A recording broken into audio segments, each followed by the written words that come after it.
Hi, welcome again, and thank you for being here.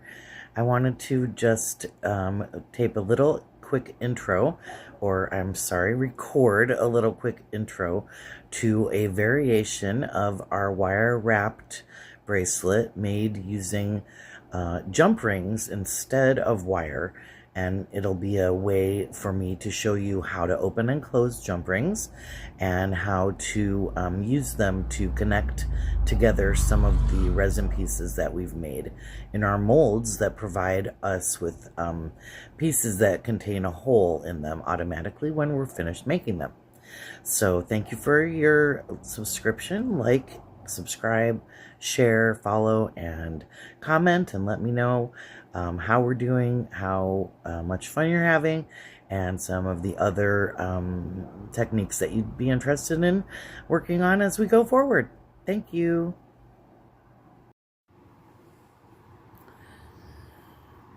Hi, stars. We are back. I wanted to show you some of the wire working tools that we're going to be working with as we learn on our journey of learning how to connect things together and building up the strength in our hands so that we can use wire of all different thicknesses, shapes, and sizes to make the items that we see in our mind's eye and the things that we would like to create. And create is a great theme because we see the two-hole bead or jewelry components that we made in one of our previous tutorials, and we learned how to use UV resin in a mold, and the mold is pre-equipped with little pegs that create the holes in these two-hole beads or two-hole connectors that we love.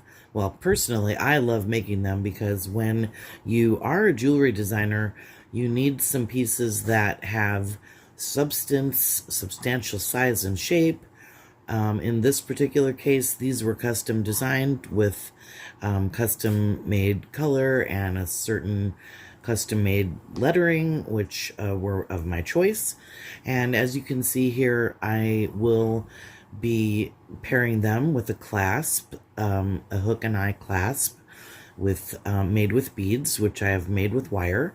And I will be showing you how to create similar simple closures in a future class, and thanking all of the wonderful jewelry makers from time immemorial from whom I take my tutelage and from whom I've observed, learned, and practiced my craft so that I can share these ancient and some of them also modern designs with you.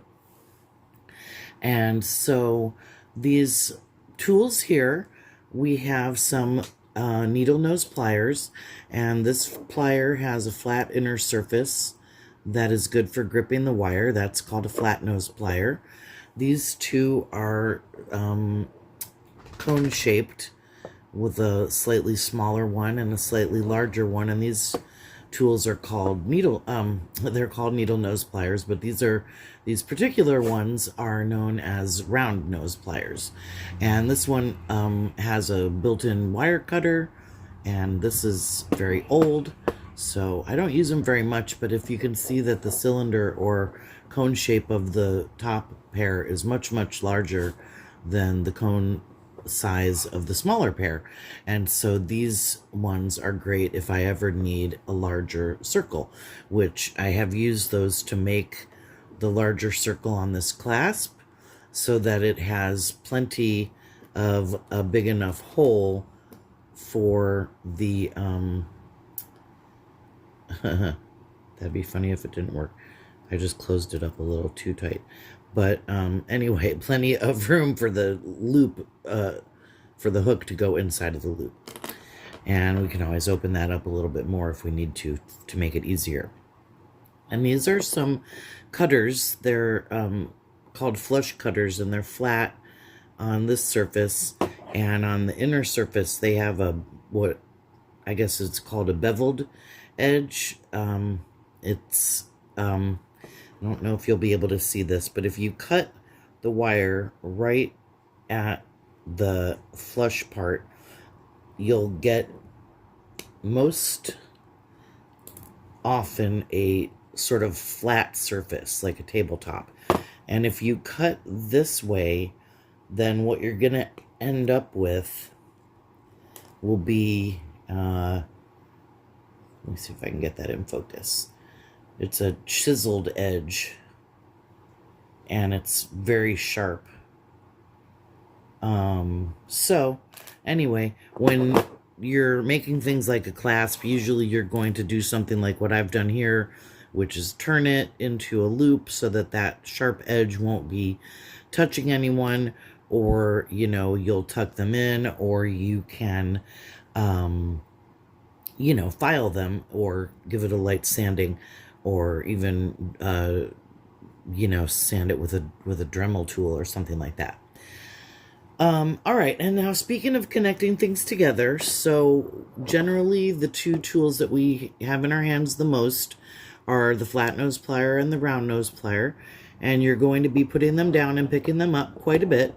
You can use them in both hands, whichever your dominant hand is will probably be the main one that you will want to hold when you're needing the most strength, and then your other hand can be, you know, very useful. So basically, I consider myself somewhat ambidextrous, and so it makes it a little bit easier for me.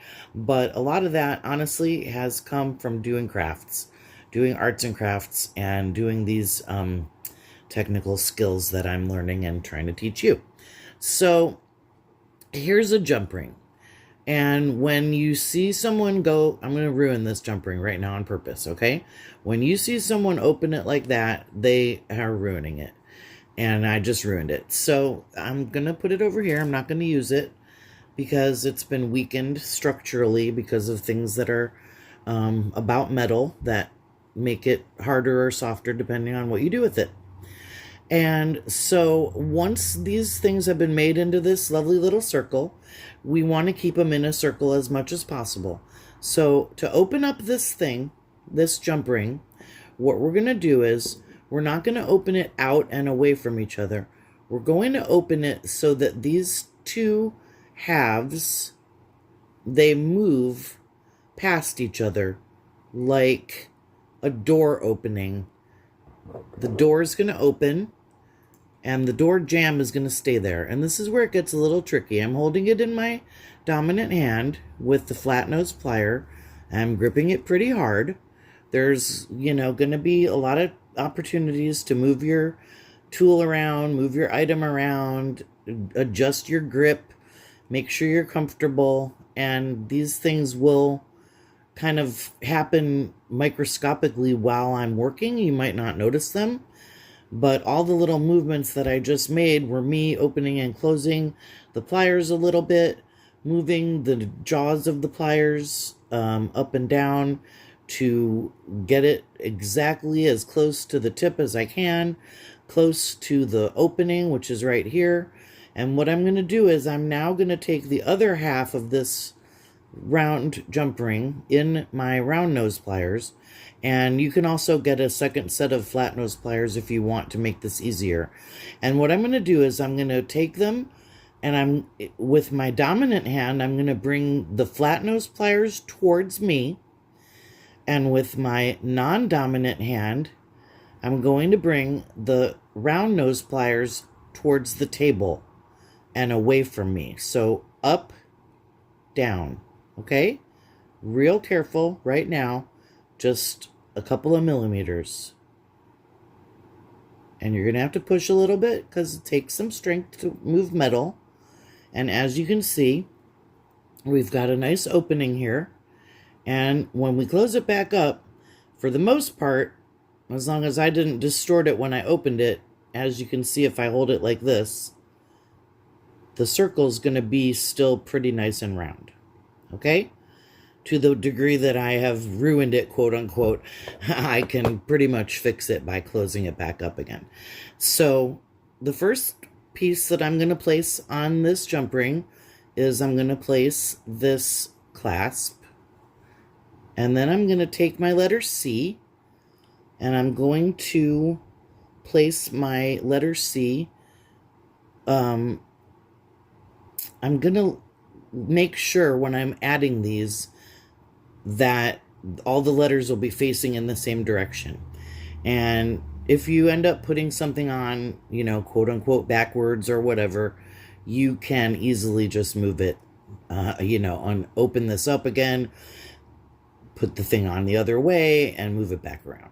So to close, we can even use our hands if we want. You don't necessarily need the tool for a large jump ring like this, but you might need it for a smaller one. And I kind of like to wiggle it a little bit at the point where it's meeting back at the center. And now that I've closed it up perfectly, to show you how to do that, I will open it back up again, because as people sometimes do, they make a mistake. And I didn't want to close it because I want to use it right now to connect this other letter, because this jump ring... Oh, wait a minute. I'm being silly right now. Okay, I'm sorry. I am so sorry. The jury will strike the last few moments of commentary. Let's close it back up, and we'll talk about this real quick here. Make sure it's nice and well connected at the top. And now we can look and see that the first part of our bracelet is made. And it looks like I might have gotten a little bit of pink foil on the outside of this bead, because I noticed that the C was covered up a little bit. So as you can see, I just plucked that off a little bit. Our next letter is the letter R, and so I'm going to open up another jump ring the same way we learned how. I'm going to put the jump ring through our letter C, and then making sure that the letter C and the letter R are both facing up, I can put the jump ring through. Let me hold this close to my bad eyes for a second. Through the R, and we can see that our C and our R will be beautifully connected together and facing the same direction for our lovely bracelet that we're designing here. And our second letter is connected. So now I'm just going to go down and connect all these letters together. And the reason I'm showing you this bracelet is because connecting things together with jump rings is a definite way that jewelry is sometimes made. And sometimes I like to squeeze the top a little bit right after I connect them together. I feel like that extra little bit sort of gives it that really strong closure. And so as we can see, this is going to be a really cute chain bracelet. I might have used a slightly smaller jump ring just because these are kind of big, but there's really nothing wrong with a large bold chain in jewelry. It's got a sort of, I guess you could say almost like a moto look to it. So if you're going to wear a stack of bracelets, you could wear this with another chain bracelet. You could obviously wear it with some pink jelly bracelets or anything else that you had. It would look beautiful with rose quartz or even some brown beads to go with the rose gold. And of course you can wear it with silver or gold. I'm going to put the rest of the letters together, and then I'm going to show you the end of this bracelet. And we're going to build much more jewelry. We're going to be talking about how do you get a piece of jewelry to be the exact length or size or shape that you want it to be. Obviously, we didn't do any really measuring or anything like that, but to do a little bit of math, if you counted about 1 inch per bead, which they're a little bit less than that, but there's some space in between them, and the letters of create, there are 6 letters, so that's about 6 inches, and about 1 inch per each of these 2 closure items, so that's 8 inches. and it's going to be approximately an 8-inch bracelet when we're done. So I know that a small bracelet is probably more like around 6.5 inches or so.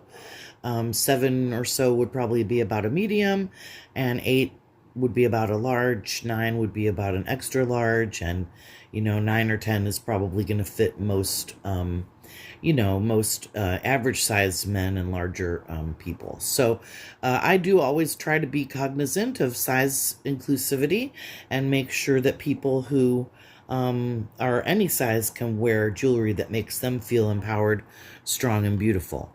And what a lovely concept to create a piece of jewelry that features the word create, so that all who see it can remember that creating is a sacred act. And if you could just give me one moment, I'll show you the completed project. And then in our next video, we're going to do a similar bracelet with some of our other beads that we made. Maybe our little cute mini leaf shapes, or maybe our little poetic words that we created. We'll do two. One of them is going to be wire wrapped with commercially produced clasp, and then, or I might use another one of these clasps, but just show you how to do the wire wrapping in the next video, which uses plain pieces of wire, which we're going to use to connect our circles together a little bit more, I guess you could call it permanently, since these jump rings are not soldered permanently shut. They can be reopened anytime we want. And then I'm going to make a third version of this bracelet, and the bracelet will have a clasp similar to this, and I will actually show you how to make that. So that's a really cool idea, and that'll be 2 videos from now. I'm working on some really exciting new stuff, both in my personal artwork here and in a few other places. So I'm hoping that anyone who's along for the ride will enjoy what we have coming up. And I'd hope that we get some new subscribers from this. Please subscribe if you haven't already. Drop us some comments. We would love to hear from you, what you're working on, what you're enjoying, how your work turned out, if you've made any of these projects, questions, and any kind of troubleshooting that you need help with. And just let's form this wonderful community of artistic people, empowering ourselves through the use of art. And just give me 1 second and we'll just talk about the completed bracelet. Hi, I just wanted to show you the final finished bracelet. This bracelet is about 8 inches long, and I wear about a 9-inch bracelet, so if I was going to wear this myself, I would probably either add another 2-hole jewelry component at one of the ends, like a little picture of some sort, maybe a cute little picture of an artist's palette. I might just add an extender to the clasp. I could add a few jump rings to this piece, and then this part would have a few more holes right here to connect to. Or I could even do another little piece like this and make the bracelet actually one chain link like this longer, if I wanted to make this longer for myself so that I could wear it. So it's always a good idea, obviously, to make your bracelet the length you wanted in the first place, but there's lots of ways to make things longer or shorter. It's actually a little easier to make things longer than shorter, because to make it shorter, we would have to use smaller jump rings and a smaller clasp, and those would be 2 wonderful ways to do that. So upcoming, we're going to be taking some more of our beads, or 2-hole jewelry components that we've created. We're going to be cutting our own pieces of 20-gauge wire, and I'll be showing you how to use these same tools to bend the wire in a manner similar to what you see here in this clasp. They're going to be connected together, and they'll be connected together permanently because we're going to use the wire to actually create a little wrap around the base of our circle, which, as you can see, these circles do not have. They're just a plain circle. So when you do that little extra wrap right here that you can see my fingernail pointing to, you get a much more permanent chain. And not to worry, because many people wear bracelets like this all the time, but you know, since they're not permanently soldered shut, there is obviously always the chance that your jump rings can come open. So just wear it with caution. And join me for our next 2 videos where we learn how to connect these type of pieces together. And in the final 3rd one, I'm going to actually show you how to make this clasp. So these are a couple of little bit shorter videos for us. We're still going to be going forward with a lot more learning, but I want you guys to have some shorter videos and some longer videos so that you can decide how much time you actually have to spend on something. All right, make sure you subscribe if you haven't already. Please like, follow, and share. Let us know what you have worked on and how it's going. Show me your finished designs. If you have any questions and need some help, shoot me a message and I'll be happy to help you. And I want to get this community really rolling so that we can all be empowered, work our magic, and get our pieces out of our minds and into our lives and the lives of others. Thank you. Enjoy.